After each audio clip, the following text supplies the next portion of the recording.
Nurse migration. There are more nurses today than at any time in history, yet a global nursing shortage threatens to cripple healthcare systems worldwide.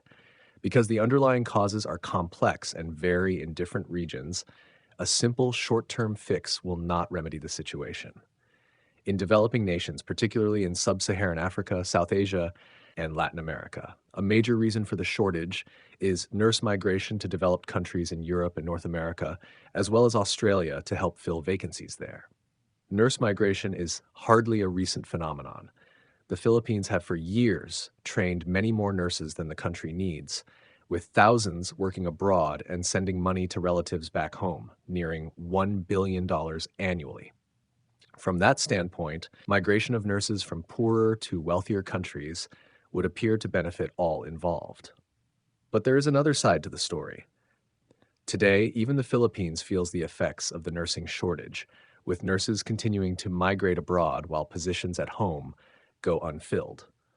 Lured by the higher salaries and better quality of life available in wealthier countries, nurses from developing countries frequently leave behind already overburdened healthcare systems, where nurses are often the primary caregivers because doctors, too, are in short supply.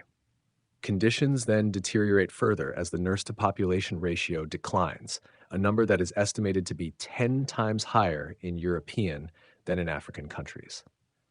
Some Latin American countries are experiencing such a shortage of nurses that doctors actually outnumber them, leaving the bulk of healthcare up to assistant nurses, who have only rudimentary training. Routine immunizations and prenatal care fall victim to the nursing shortage in developing countries, and in many cases, the results can be life-threatening.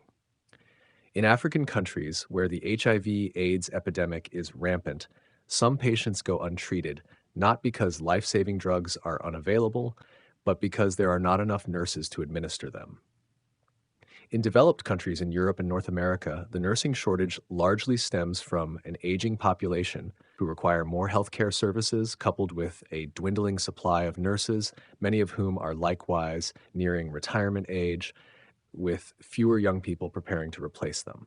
A common thread among nurse importing countries, underinvestment in nursing education dating back 2 or more decades, has prevented them from creating a stable workforce to meet current and future needs.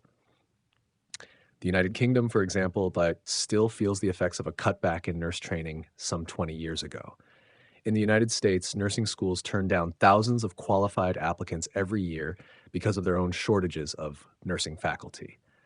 Developed countries need to invest in nursing education and focus on retaining and rewarding nurses appropriately, both financially and through high-quality working conditions. Widespread nurse migration helps neither the host country nor the country of origin in the long run, does nothing to remedy the underlying cause of the shortage, and results in millions of people being deprived of the health care they need.